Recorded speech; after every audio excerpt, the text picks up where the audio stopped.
Thank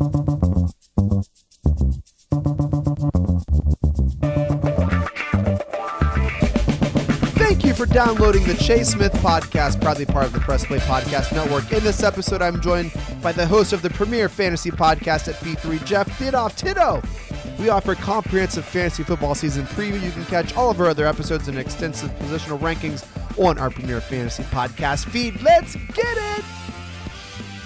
With me today, the foremost fantasy football expert in all of Ohio, Tito. It's the most wonderful time of the year, man. What's going on? Hey, what's going on there, Chase? Yeah, this is the best time. August 1st, calendar turns. That's when it gets serious. Players get to camp. We start getting bogus injury information. The Hall of Fame game's behind us. It's time to have fun with fantasy football now. Fantasy football draft season is upon us, and here to help you with all of your draft needs, all of your highs and lows and sleepers and busts and who to draft, who not to draft. We are with you all of this month. We're going to come at you with a lot of episodes, Tito. We're going to post this episode. This is a kind of like a fantasy football draft preview, but then over at our premier fantasy football feed, premier fantasy podcast feed, we're going to post individual episodes about quarterbacks, about running backs, about wide receivers, tight ends, defensive special teams, and then an overall player ranking. You can find all of that at the Premier Fantasy Podcast with Tito. I'm going to be joining him kind of like this huge fantasy football draft preview. Tito, I'm excited, man. It's going to be a ton of fun. It's going to be a lot of fun. And with every one of those episodes, too, even though we'll have one devoted to quarterbacks and one devoted to tight ends and whatnot, we will have news at the top of each one of those, kind of the latest news if it's affecting another position. So make sure you tune in to hear that as well with some of the ways. I'm always adjusting my board. My rankings get adjusted every day. Somebody moves up, somebody moves down in every position, multiple people usually. And we'll touch on some of that, too, at the outset of each one of those. It's going to be great. And I can't wait to hear what you have all season long. Going to be bringing us waiver wire pickups, injury updates on Sunday morning. Guys, subscribe and follow the Premier Fantasy Podcast. Tito is the man. And Tito, I said at the jump here, you are the foremost fantasy football expert in Ohio. And that is no lie. Tito, you are the man. I don't know anyone else in Ohio who has the experience and knowledge and the breadth of wisdom that you do in fantasy football. You're the man. I've been doing it since like third grade. Mr. Stas, we called him Stas, Mr. Stassforth, as a math project to get us guys that were big football fans and involved with math. We did a fantasy draft every Friday before school let out. And you had to draft your team just for that week. My first pick ever was Brian Sipe from the Cleveland Browns. And then we came back in on Monday and we went through and had to figure up our own stats and do exercises on probability, percentages, all those things. And that got me. Don't try to get Browns fans on your side. You're wearing a Steelers hat as we speak. So don't try to throw that Sipe. Hey, you can like me, Browns fans. Don't try to do that. You know, I love Brian Sipe. I've emailed him at San Diego State when he was the AD. I don't know if he's Steelers or not, but I've emailed him before and told him about how I drafted him first like a goober. I drafted him first, 1979 X-Gator, whatever year it was. But that's probably printed out on the wall at San Diego State, man. It's like, remember that one? Right. No, so we're going to have a ton of fun. And I think combined, Tito, we probably have close to 50, maybe 60 years fantasy football experience. I've been playing since 2000 at least, or 2001. Really close to 20 years. You probably got 30, 40 years. I don't know. How many years would you say? I think it's 41 or 42 for me. And so, combined, we don't win every year. No. But we have won some leagues. Tito, people pay you to draft their teams. That's pretty remarkable. I do some draft for people. Yeah. And some people still like me. Some people don't, but it never always works out. I'm not the only guy you should listen to. Do research. Yes. Go see what other people are saying, put together your draft board, and then, have your own compilation for your rankings. I don't want you to go into a draft with my list or someone else's list and say, I'm taking this guy here because he said so. This guy. Have some fun with it and trust your gut. Look, and we're not the only ones who think that you're the best. Tito, you actually were the voice of fantasy football in Ohio, right? For a radio station here in Columbus, one you might have heard of before. I don't know. Yeah. 97.1 The Fan there. I was the ESPN affiliate. And Scott Torgerson, when he was there, he's the one who really pushed for me to get with the program director and try to find a way to get a fantasy football show going. Start off the segment on Sundays for like 15 minutes. And it evolved into an hour show, then a 2-hour show, and appearances everywhere. Help develop drafts that way too, and it's been a lot of fun. Well, we're going to have fun here as well. We're honored to have you on the Press Play Podcast Network, Tito, and you do an incredible job with Premier Fantasy Podcast. Let's kind of just give people a little bit of just kind of like fantasy overview. So if you've never played fantasy football before, or this is your 40th year playing, there's a couple different types of leagues that you'll find yourself maybe exploring in fantasy football world. There's a standard league with one quarterback where you start one quarterback, two running backs, two wide receivers, a tight end, a defense. And that could vary. You could start two quarterbacks. You could start, three running backs. You could do three receivers. There's usually a flex position where you could start either another running back, receiver, or tight end. There's all different types of leagues. And with that, there's all different types of scoring formats. And so all of these conversations that we're going to have, all of these rankings, all of these high lows, this guy I like, this guy I don't like. It's under the understanding that it's a standard league with standard scoring, which means running backs would get 6 points for a rushing touchdown. Quarterbacks get 4 for a throwing touchdown. But even within that, there's touchdown 6. Any receiving touchdown is 6. Yeah. And the passing touchdowns 4. That's the big thing in standard. Mm-hmm. There's 6-point passing touchdown leagues, which is a huge difference in where you're going to draft quarterbacks. There's half point per reception, full point per reception. Mm-hmm. There's yardage bonuses sometimes. If you get 100 yards, you get rushing, you get X amount of bonus points. And there's, the super flex. You can flex the quarterback, which is a big difference also than if you've got to start 2 or going to start 2. So there's a lot of different ones out there. But the most popular ones are the standard ones, and then the PPR ones. Those are the most popular 2, with standard being the easiest one. If you log into usually like a Yahoo or an ESPN site and sign up for a league, that's typically what the standard default settings will be. Although some now are leaning towards PPR, but it doesn't vary. It doesn't change that much. It'll change some certain players, like an Austin Eckler in a PPR league would have more value than he would in a standard league. But and if you get a guy,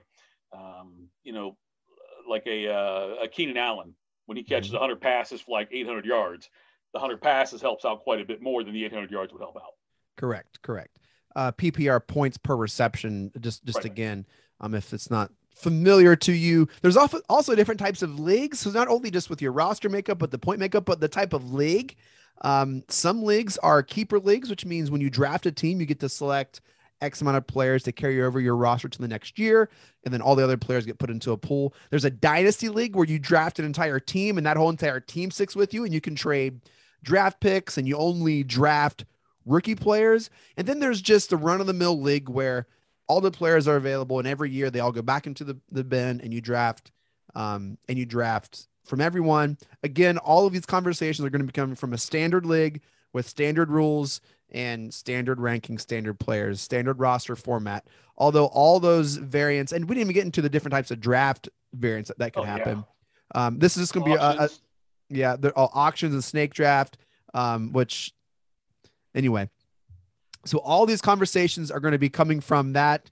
So before we get to players and who we like and argue about that, Tito, what just in your 30, 40 years experience, just some general overview fantasy draft tips that you may want to throw out there for us before we start talking about players? If you haven't drafted yet, wait as long as possible to draft. Get as close to the regular season start as possible.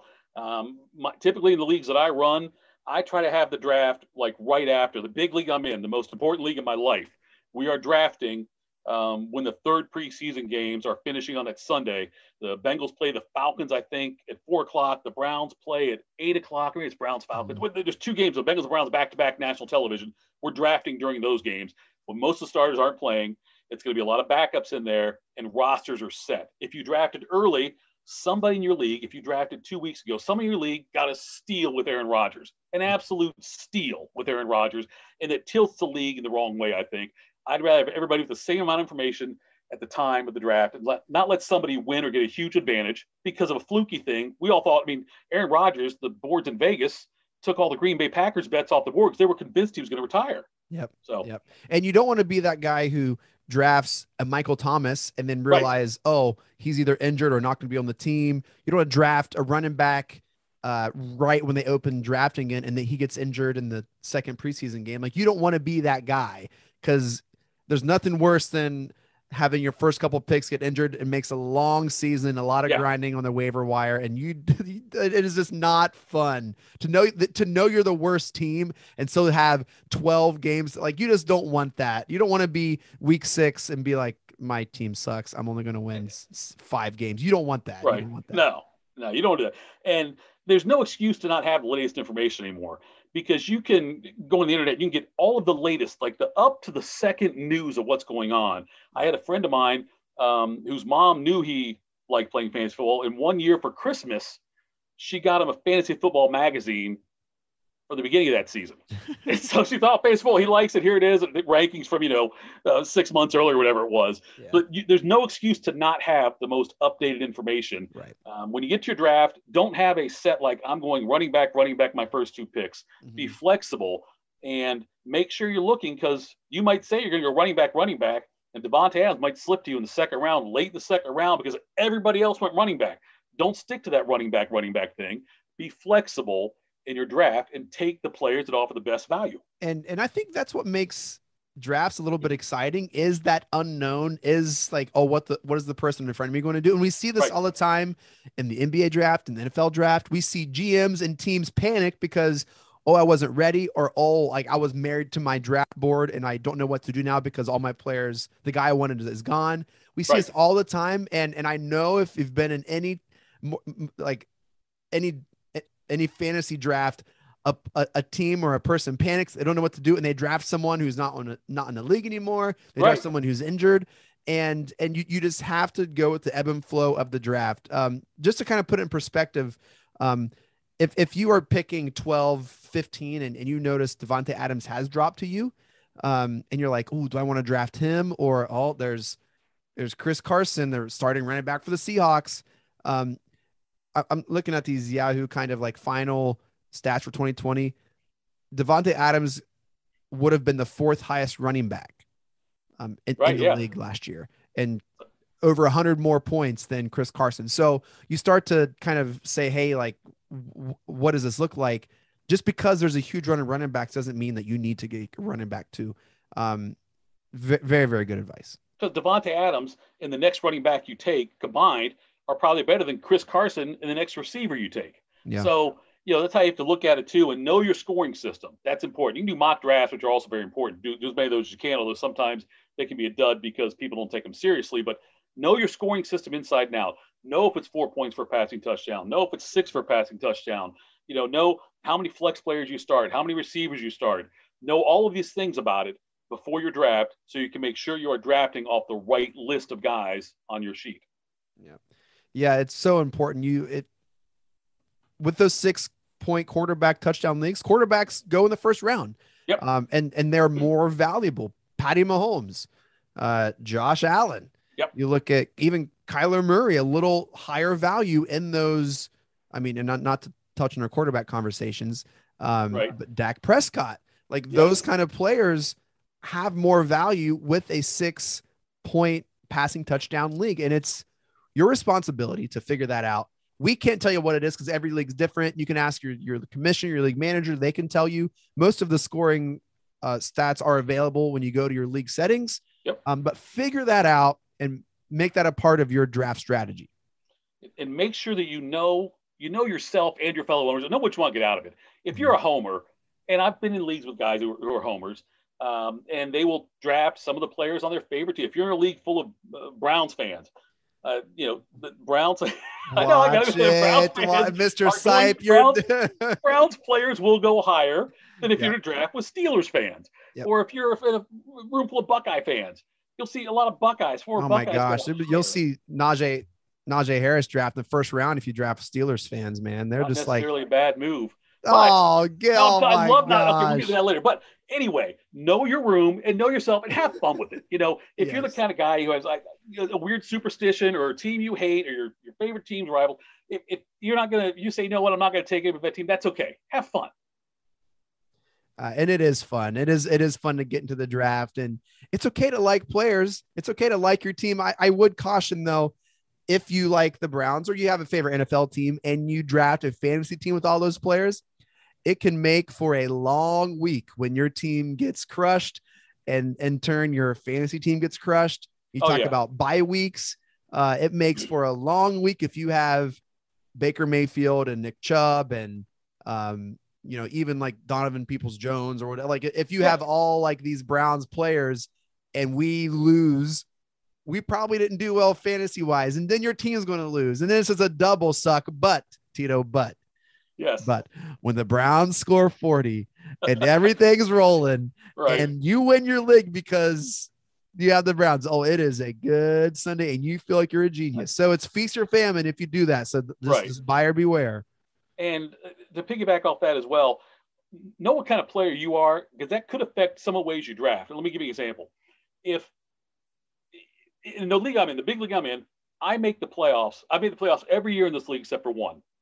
Now, my championships haven't matched up with that, but I've made the playoffs every year. So I go into my draft expecting to be in the playoffs. Yep. So you might see me take a flyer on somebody who I know is going to miss half the season because I'm not too concerned. I think I'll be able to manage my team okay in that time. If you're somebody who, my gosh, I've got to start fast. I always suck at the end. I make stupid moves. I lose guys on the waiver wire. I stop paying attention. Then you're not going to take somebody who might miss the first 3 or 4 games. Saquon Barkley is a good example, like Michael Thomas you mentioned. Mm-hmm. If you think you can weather the storm because either you're cocky like I am and you feel like you're superior to other guys in the league in a lot of ways, and you think that you can get away with it, that's fine. Pretty nice flex, Tito. It's a good flex. No, but like the championship haven't matched up. I make the playoffs every year though, and they always make fun of me. They call me Mr. September because I always fall apart and like I get some kind of thing in the playoffs. I love Barkley this year. Again, I can't wait. Our running back conversation is going to be dynamic. I think it's kind of like a race to 8 wins. If you can get to 7 or 8 wins, and this is before the 16-game season, if you can get to 7 or 8 wins, you're probably going to make the playoffs. And then anything's possible. I've seen so many times, Tito, where teams who kind of eke in because teams are coming on late, or teams who are really strong and they're 14-2, like their teams aren't as strong in the playoffs. And usually you want to get hot at the right time. And so I want to get 8 wins as soon as possible. I want to just make sure that I make the playoffs. I'm not as confident that I'm going to automatically be in. So I'm trying to pick up those early week wins as much as I can because fantasy football is freaking hard and it takes a lot of luck to win. It takes a lot of luck. A lot of things have to go your way to win a championship. And I just want a shot. Just get me in. And I've found over my years, if you can get 7 or 8 wins, you're probably going to make the playoffs. And so that's all I'm looking for. I'm not as confident as you are making the playoffs, man. Well, there's one league I am. There's another league I'm fairly, but then there's a couple leagues that are a bit different beasts for me. I have different skill level players sometimes, or that you're going up against things. There's a lot of skill, but also a lot of luck involved in fantasy football. And I don't look at the postseason matchups too much because you're not sure who's going to be healthy on what teams when they're playing anyway. So, although sometimes I will look to see, well, let's see, a team like the Cowboys. Okay, they're playing indoors week 15, week 16, week 17 now. Maybe that's a reason to take Prescott, a quarterback, over someone who might be playing in very volatile weather, potentially playing at New England, at Buffalo, or something like that in 2 weeks in there. So I look at that a little bit. That's more just to break ties. But like you, get to 7 or 8 wins, and then just start tweaking your roster. Mm-hmm.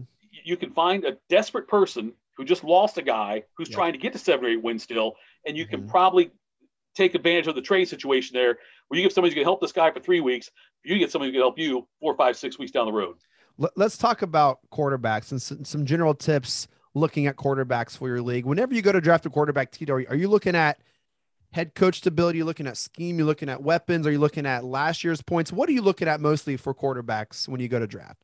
Well, you look at consistency and who's performed well consecutive years. The one-hit wonders, Browns fans know Derek Anderson's a great example of that. Somebody has a great year and then stumbles. Jared Goff, same kind of way. Somebody who, and even Carson Wentz to a certain extent, guys who have like one great year, a couple of great years that are abnormal, and then they fall back down. So look at consistency there.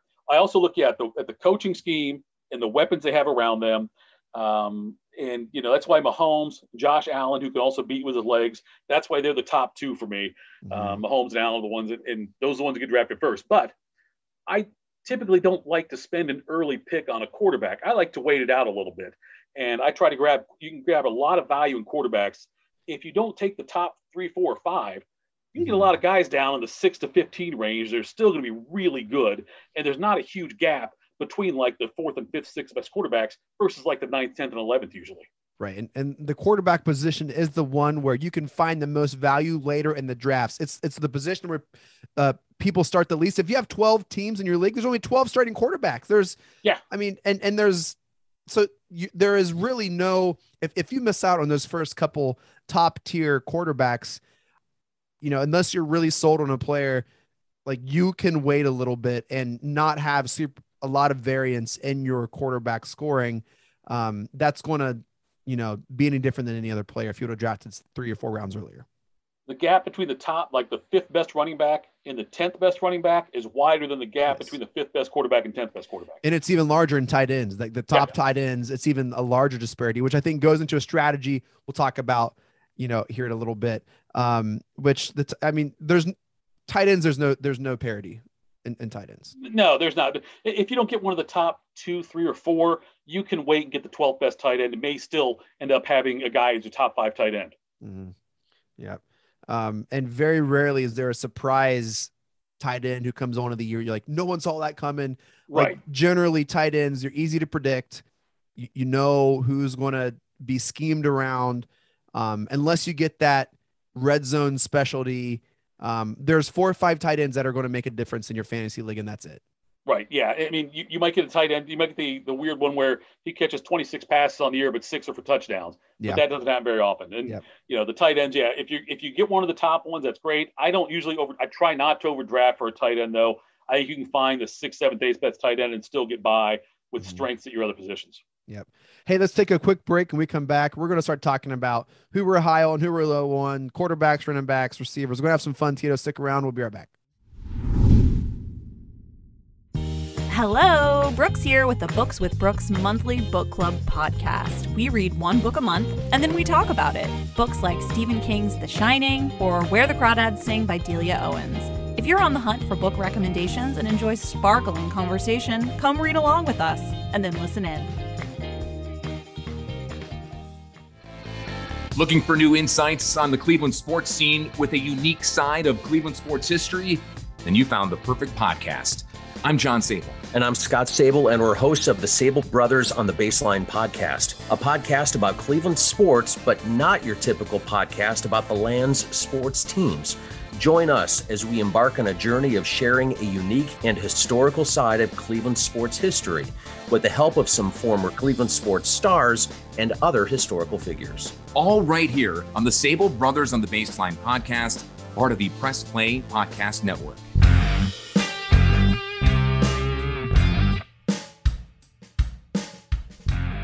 Hey, I'm Jason. And I'm Gary, and we love ball cards. And if you love ball cards too, good news. You just found your new favorite podcast. From breaks to grading. And from collecting to flipping, join us on the Ball Card Show. The sports podcast for the sports collector. Want to hear more about your favorite TV shows and movies that are on countless streaming services? Then listen to Up Next with your new favorite hosts, me, Kristen Aviles. And me, Christina Walter. Every other week, we'll highlight one genre, but 2 movies or TV shows, one old and one new. We'll let you know what's hot and what's not from your favorite or least favorite streaming services. And be sure to stay tuned to the end of each episode where we shout out an artist whose name you should know for their talent in the industry. So follow us to stay up to date with your favorite hosts from Up Next, a part of the Press Play Podcast Network. Hello, this is Don Mike Mendoza, the host of the Producing While Asian podcast. Join us to listen in on conversations with everyone who identify from producers to non-producers who all are part of the AAPI community. There's all that and more on the Producing While Asian podcast here on the Press Play Podcast Network. It's not a rumor, it's the truth. Ray Guy and Rhoda are back together again with the R&R podcast on the Press Play Podcast Network. We're going to talk Browns. We're going to talk Cavs, Indians, even if they're not playing well, which might happen. We're going to talk monsters. We're going to talk college football. You name it. When it comes to sports, Ray Guy and Rhoda, we're going to break it down for you as only we can. So make sure you join us right here on the Press Play Podcast Network. Hi, My name is Sam Post, owner of Phenomenal CBD Store and PhenomenalCBD.com. That's like phenomenal, CBD.com. Tune in where we talk with experts about how the amazing hemp plant can make a difference for people's health and well-being from the Press Play Podcast Network.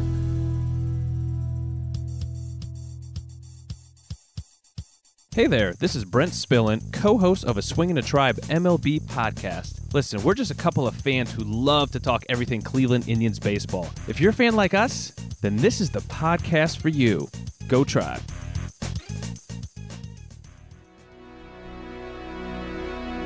Hey everybody, it's Sam Amico from Cavs on the Break NBA podcast. Be sure to give us a listen for all your Cleveland Cavaliers recaps, analysis, breakdowns, draft talk, free agency. The list goes on and on. Give us a listen, Cavs on the Break NBA podcast. For the Dennis Maniloff Show, I'll tap into my 40-plus years of following Cleveland sports and 30-plus years of writing and talking about them, so as to bring you informed opinions and analysis of your favorite players and teams. I also will monitor the national sports scene and, when warranted, step out of the toy department and into the real world. And I'll always be on the lookout for special guests. By all means, join us. Hey, it's JD from the Hyman Podcast.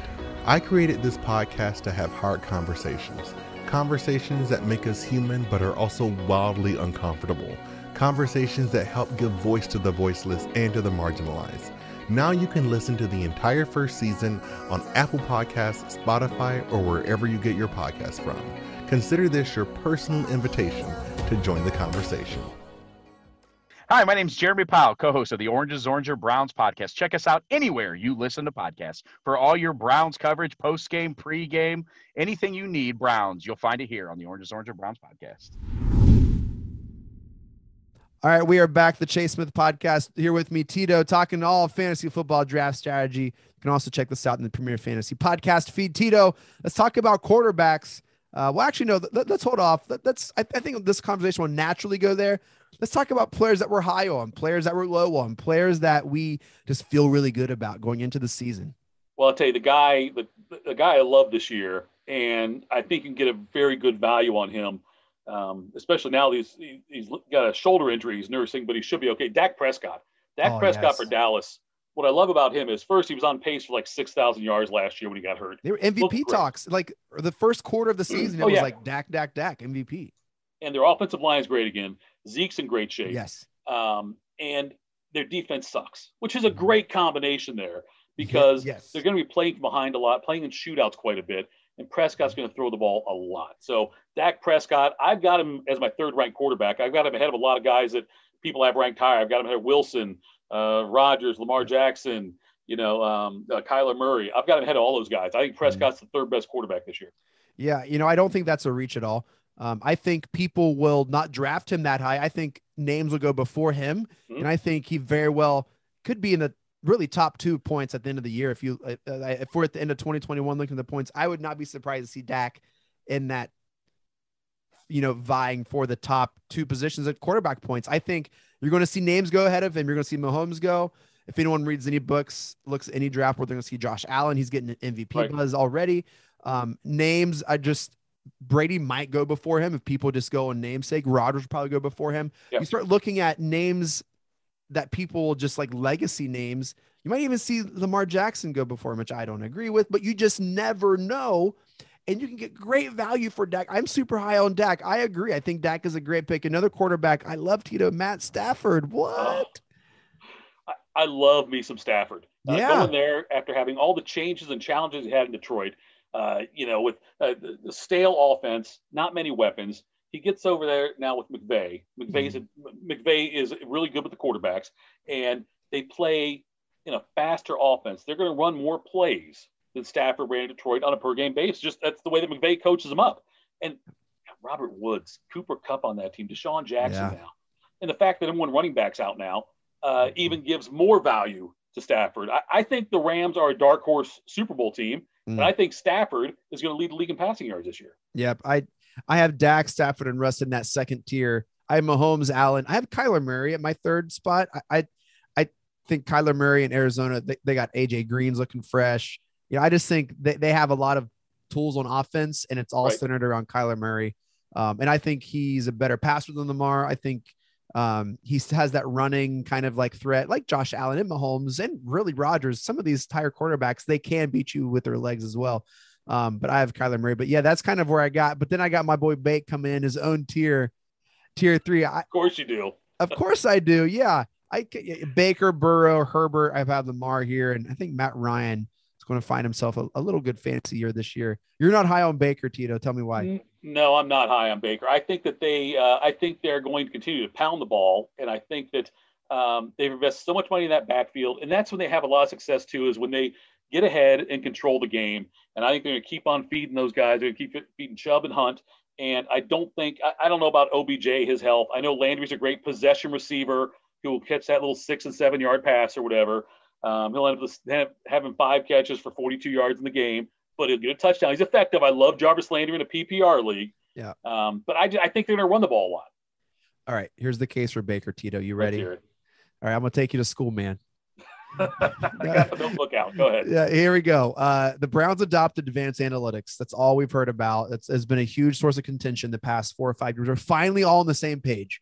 Right. And advanced analytics shows that teams throw for the lead and run for the win. And I think we are the best team at running for the victory.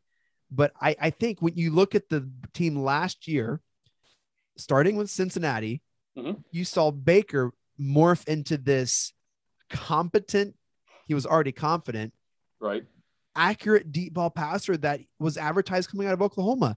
And you saw him will us to a victory in Cincinnati, dominate an AFC favorite in Tennessee, almost threw us for a victory on Monday night against the Ravens, the best game of the season. Sure. And he just was able to do what he needed to so we could run for the win. We have the best line in the league. And I know you roll your eyes at that, but I really think we have one of the best lines. One of the best lines, I would say. I just think that you're going to find him as a top 7, 8, 9, 10 quarterback fantasy wise. And I think he's going to be in the MVP discussion. I think he's going to win, but I think that conversation goes as like the team success goes. And I think the Browns are going to have a really, really good year. And I think Baker's going to see dividends in that. I think we are healthy. This is his first year. He's had the same system, the same coach. And I think it's all lining up for this to happen. And I think this is going to be his year. And that's where a lot of people's rankings can vary. I always call it the if-then theory, where if you believe that the Browns are going to throw a lot, and if you believe that that's the way it's going to be, then you got Baker Mayfield higher than me. Well, they might not throw a lot. They might be up after the first quarter and then run. But I do think we are going to throw for the lead. I really do. And so, that's the thing. Just like if you talk about the Colts situation, if you believe Carson Wentz is critical to Jonathan Taylor's success, then you're a little concerned about Jonathan Taylor right now because we're not sure when exactly. Wentz was back at practice today. Wasn't practicing. He was back there today, but without a boot or anything on. But if you believe that Carson Wentz is a mediocre quarterback and it's not going to affect things, then you probably have Jonathan Taylor ranked higher. I am not high on Tom Brady. I think he's going to have a good year. I think he's going to be overdrafted, and I'd be surprised if a team won their league with Tom Brady as their quarterback.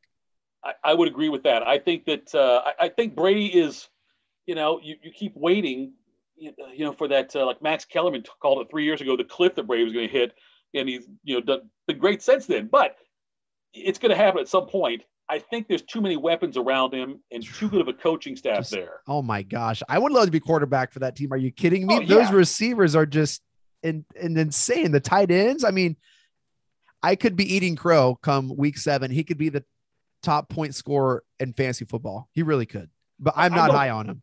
No, I don't think he will. I've got him ranked 10th among my quarterbacks. So it's where I've got him, well ahead of Mayfield. I've got him 10th though. Oh, whoa. That was just that was unnecessary. No, just throwing it out there. I got it right behind Herbert. Oh, geez. Yeah, I have Matt Ryan in that 10th spot. But yeah, I'm not high on Brady, but I would not be surprised if I'm eating crow here 8 weeks in and he's near the top just because of all those weapons and what they have.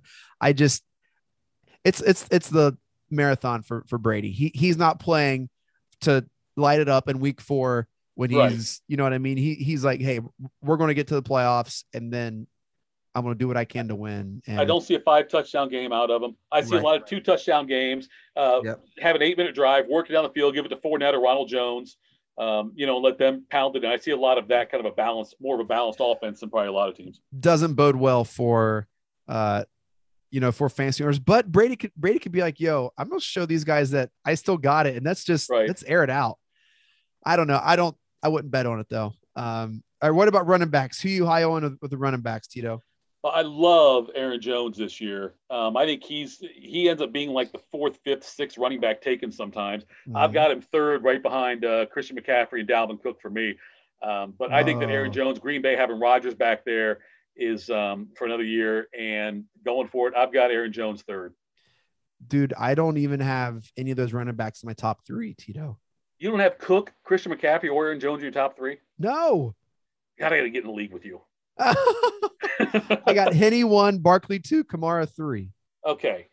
My case against Henry is Derrick Henry. Sorry. I can't remember the name of the running back who Dallas ran into the ground and went to like Philly and then Houston or Tennessee. Who was that? There's a running back they got a ton of carries and then was never the same. DeMarco Murray. DeMarco Murray. Let's go. Okay, well done. DeMarco Murray had that huge year, and then the next year played 8 games. I don't think he ever played more than 9 games in a season after that. But Henry's got so many carries on his body. Yeah, and then LT's back up. Is it Michael Turner, who went to the Falcons, had a great year, high volume, and then he hit a wall. This is a thing. It is something to be conscious of. What are some more recent examples of this? Well, you've got it happened with Larry Johnson for the Chiefs. Certainly he fell off big time. Yeah. Jamal Anderson, that's a little further back. Now I'm dating before you even started playing fantasy football. Those guys certainly had that issue. Arian Foster was another one. Yeah. Sean Alexander to a certain extent, I believe it happened with him as well. And this Chris happens. Johnson. So look, that's great, but put a little respect on the name, man. Derrick Henry is no Arian Foster he's no DeMarco Murray, that's for sure. I think he's a generational talent that's really going to challenge Eddie George for like the best Tennessee running back that the Titans have ever seen, the Oilers or whatever. And I just think he's going to be special, and he's built different. He's, not human. Right. And I don't know. I think I'm dating myself here, but you're forgetting about Earl Campbell too. Earl Campbell was pretty good in a Houston uniform. Yes, I think Henry might be better. So I just think McCaffrey coming off injury, show me that you can go back to your number 1 king running back spot. I say that, then I have Barkley ranked 2. So I understand that. I understand the hypocrisy. I just think for all McCaffrey does, he does so much. Like, show me you can do it again, and then I will put you a little higher. I'd rather have Kamara than McCaffrey, just because Kamara, even though he can't, he has been injured. He didn't miss seasons of time like we saw McCaffrey do. My problem with Kamara is the Saints offense. I don't know who's going to be quarterback there. That concerns me a little bit. And if not having Michael Thomas for the first 6 or 7 games might make Kamara get more touches, doesn't need to be more successful if teams can key on him. So, okay, yes, let's talk about that. When you're drafting running backs, are you looking for touches? Are you looking for schemes? Are you looking that they don't have a good backup?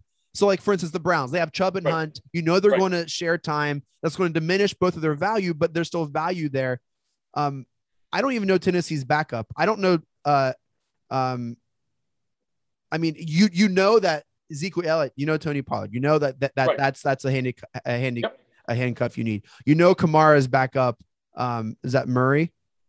Murray, I believe still, Murray be the one there. Yes. And so there are these guys, like, what are you looking for when you're are you looking for touch? Are you looking for that? The term is bell cow, where they're the only running back who gets all the work. Is that what you're looking for? The 3 down backs, ones who are going to get a lot of touches, get the first, second, even third down touches. Those are the ones that you really look for too. And then, so I look at that. I look at some durability also. I know that CMC is coming off an injury, but he was on pace. He was on an incredible pace before he got hurt as far as fantasy points. He was averaging almost like 30 points a game or some ridiculous number before he got hurt last year. Early on, I get that. Dalvin Cook gets a lot of goal line carries inside the 5-yard line. He gets a ton of carries in there.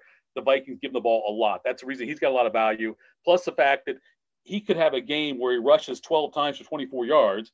But like McCaffrey, he also can catch 6 passes for 70 yards in that same game and score a touchdown. So look at guys who can be versatile that way as well. Austin Eckler, another guy, especially if you're in a PPR league, someone like that. Eckler's the Chargers running back. So that's where I'm concerned, though, about someone like Henry because of the touches. And I'm concerned about Barkley just because he's still not all the way healthy yet. I know he's not the pup list now, but he's not all the way there yet. So where's the break in running backs? Where is the, like, you need to have these guys if you want to really make some noise? Like, where is that cutoff at? Well, for me, like, I've got my top 5 are where now I'm not saying Henry's a huge drop off. Henry's my 6th rated running back, though. But I've got Cook, CMC. Man, I've got to get in a league with you. Aaron Jones, and then I got Kamara and Zeke Elliott. I've got Zeke ahead of Henry. Okay. And part of that's because I'm such a believer in the Cowboys offense. And I think that when Prescott's there with the good offensive line, Elliott seems recommitted.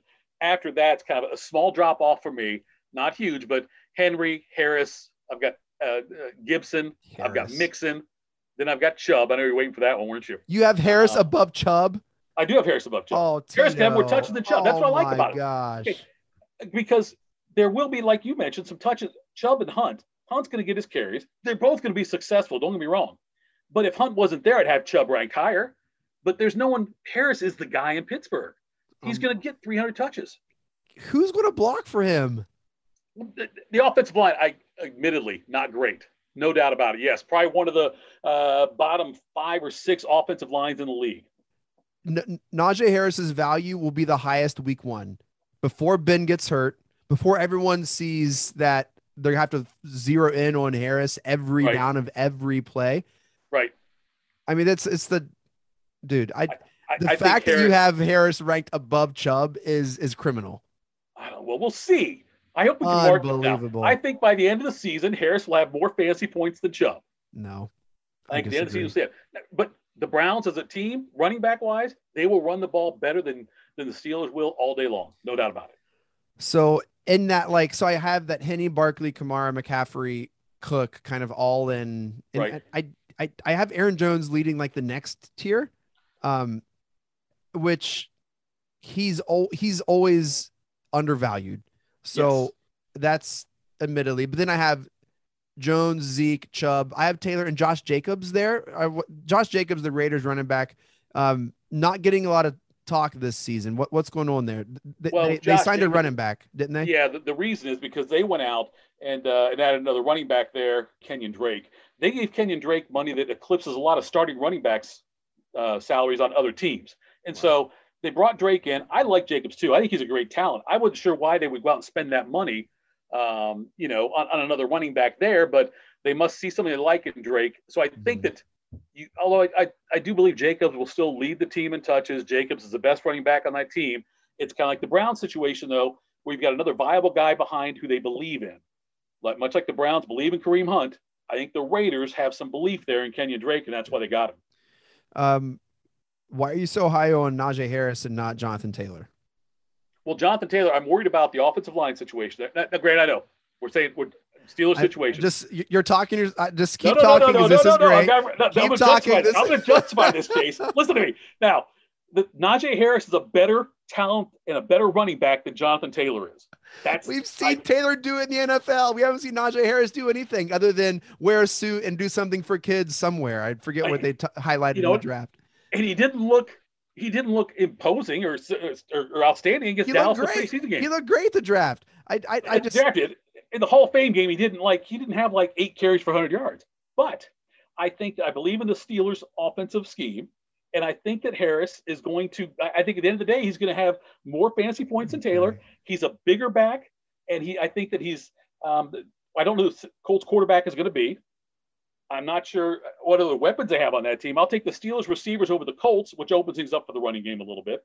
Sometimes you can improve your offensive line by improving your running back. And that's what the Steelers have done, I think. So, I've got them ahead of them. I don't even know. I want to see what goes on with Wentz. I want to see about the offensive line if those guys all come back. We just talked about knowing yourself and having homer picks. I just I don't know, man. I'm glad people in Pittsburgh are excited for something because there's been not a lot of excitement in Pittsburgh. I don't mind talking about this a little bit. Pittsburgh, sure. If people were to pick any roster in the AFC North, they would not pick the Pittsburgh Steelers. They would be it would be the fourth pick. They would be the last. Trajectory has been down the last couple years. You haven't had good drafts. And here is Najee Harris, who is this guy who's supposed to save the franchise. He's supposed to do it all. And we haven't seen him do anything. We haven't yet. No. Look, I'm with you on that. It's kind of cute coming from like a Browns fans to see this. It's really like, what world are we living in? This is Cleveland stuff, man. You're getting a little Brownsy on us. No, I'm gonna tell you right now that if I could take one roster in the AFC North, I would take the Browns roster. No doubt about it. They've got the best defense in the division. They've got probably the third or second best defense overall in the NFL. I love what they're doing. Let me ask you this. Kenny Rhoda is he hosts Ray Guy and Rhoda with us. Yeah. He is not a Mike Tomlin fan. Do you believe in Mike Tomlin? I believe in Mike Tomlin. Yeah, I think Mike Tomlin's a really good coach. Mm-hmm. I think Mike Tomlin does a really good job of building and keeping a culture there in Pittsburgh. He's not going to be a flashy offensive guru kind of guy.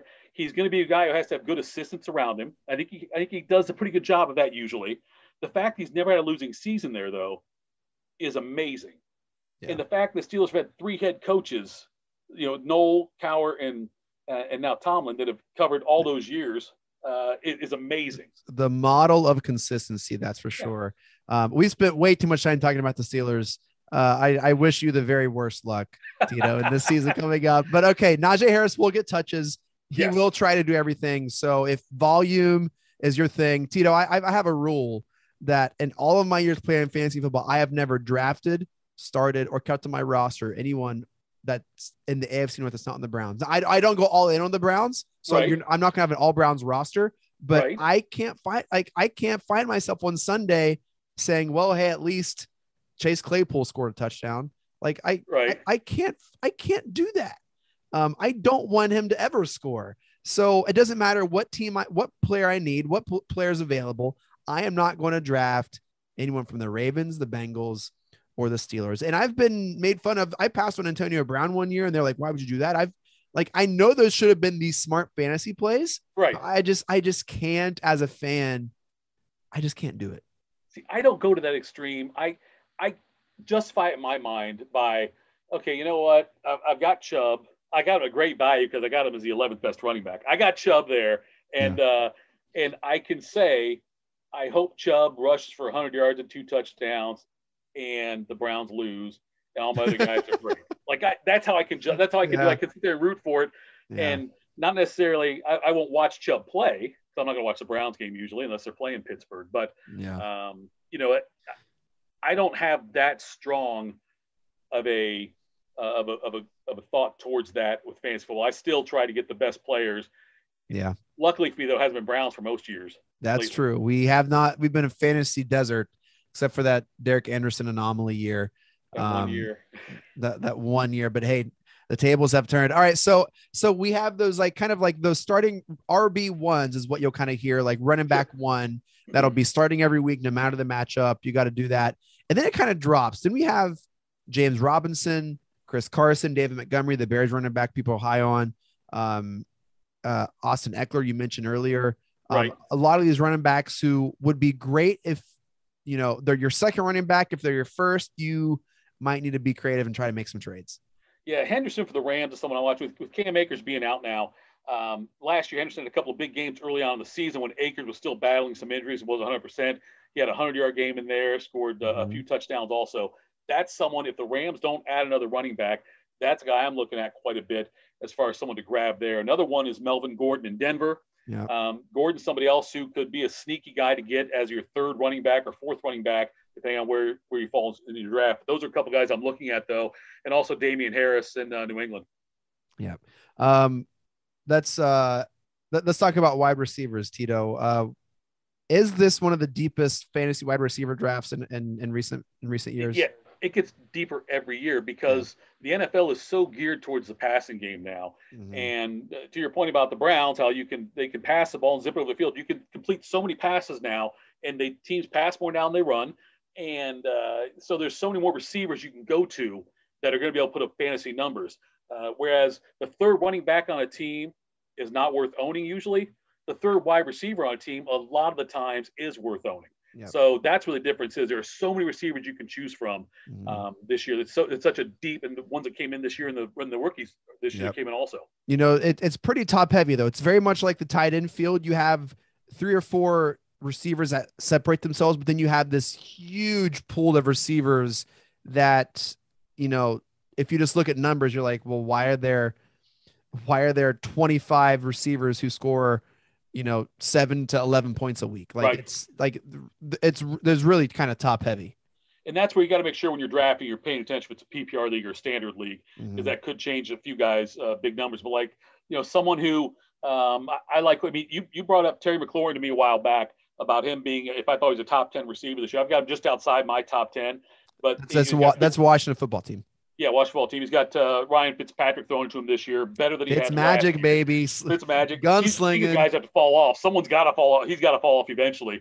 But I like him quite a bit this year. CeeDee Lamb was really good when Prescott was healthy last year. Like he was putting up great numbers right along there with him. Yep. And that's somebody who I'm hoping to be able to get also in the drafts at a decent value as well. I've got him ranked as my 14th or 13th highest receiver. I'm high on all of the top end receivers: Devontae Adams, Tyreek Hill, Stephon Diggs, DK Metcalf, Calvin Ridley. Kind of, you know, rounds out that. Some people have Diggs listed as wide receiver 1. Are you buying that, Tito? Or are you selling that? I've got him at 2. I think that I think it's Adams and then Diggs is 2. I've actually got Calvin Ridley 3 ahead of Tyreek Hill. Yep.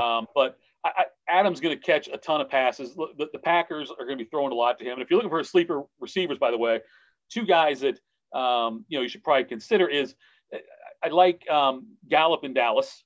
Michael Gallup in Dallas. He's a guy who's going to get a lot of looks. Also, he's somebody who's going to be. I think that Dallas, with all the throwing they're going to do, I think he's someone that you want to look at. Also, Brett Perryman in Detroit. He's going to be the number 1 receiver there. Rashad Perryman. Sorry, Rashad Perryman. Brett Perryman was an old guy, but Rashad Perryman in Detroit, though. I think that he's just going to have the volume there that's going to make him valuable as someone you can look at to get as a sleeper kind of late in your draft. And I think if you like certain quarterbacks, like if you think Dak's going to have a great year, double up on that kind of like Dallas quarterback, Dallas receiver tandem. If you think Stafford's going to light it up, Robert Woods, or, you know, like, are you pro quarterback receiver tandem strategy on fantasy teams? I don't deliberately. Or is that top heavy? Is that top heavy? Yeah, I don't deliberately go out and do it, but if I'm close on a couple of guys, then I'll probably take the guy who's going to be my quarterback. Like I've got Woods higher than most people. I've got Woods 6th among my receivers right now. So, you know, I like Stafford, like I told you. If it makes sense in that area, like if I've got a couple of guys I'm looking at, and Woods is one of them, I've already got Stafford, I might go ahead and take Woods because of that. That's more of a daily fantasy strategy, I think. I don't do it a lot in season-long fantasy. 2 more guys I like real quick. Antonio Brown in Tampa Bay, when he got on the field with Tampa Bay, Brady looked at him a lot. He got a ton of targets down the stretch. And also Randall Cobb in Green Bay. Look, Aaron Rodgers, how do you feel about how he handled things in the offseason? He told them, I want Randall Cobb. Now, if you don't think he's going to throw to Randall Cobb a lot because he wants to be right, then you're out of your mind. He's going to look to Randall Cobb, no matter if Randall Cobb deserves it or not. Randall Cobb's going to get a lot of looks from Aaron Rodgers. That's another guy I like too. It's good. What are some rookie receivers you're liking this year? There's a ton of talent, and I think you have to. Travis Etienne will be that running back receiver specialist you'll see designated by his name in fantasy draft teams. Where are you at with the rookie receivers?